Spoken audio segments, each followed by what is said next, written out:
التقديم أول ثانوية تقديم نتيجة جامد كبير جدا وكلمة عليه أكثر فيها إن شاء الله.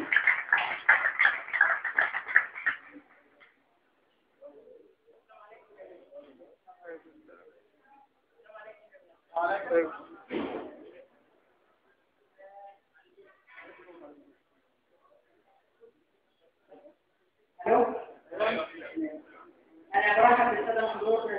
جميعا وأنا مش فاهم حاجة دلوقتي أقولها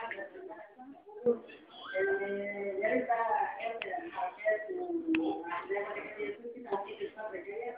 وتبقى على كلمة واحدة عشان الدولة مش محتاجة ترجع لتشكيل يكون عشان الشعب بدأ يختلط عليه ما بقاش عارف مين الصح ومين الغلط واحنا دايما بيبقى صح بيبقى معروف اللي هو الهدف بس التفكير والحاجات دي مش هنعملها يعني إن شاء الله في الآخر واحد وأتمنى إن العدل يكون في الدولة وبطالب طبعا الدكتور محمد مرسي إن هو يتحرك ثقة في الاختيار الناس اللي هيشتغلوا المناطق الجاية في الدولة وإن أي حد مسؤول دلوقتي مسؤول كبير من النظام القديم يتغير حتى لو كان كفاءة يجيب ده بالجديد ويجيب ناس جديدة ويجيب أفكار جديدة ويجيب ناس لسه يعني ما شافوش النظام القديم كل يوم في جديد إن شاء الله عن القديم لأن الناس اللي ده فعلا كلهم مش عايز أقول كلهم بالنسبة كبيرة فيهم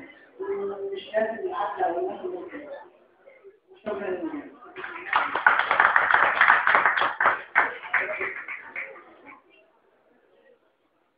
شكرا يا أحمد. ربنا يوفقك وربنا يوفقك في كلية الإعلام اللي أنت ناوي تدخلها إن شاء الله وإن شاء الله تطلع متفوقين فيها وتطلع صحيح ودكتور إن شاء الله في مصر كلها إن شاء الله. أنا عايز بس أقول لأحمد إن الستة دي كلها إن شاء الله معاك وإن شاء الله لازم يسافر لفرنسا غصبا عن أي حد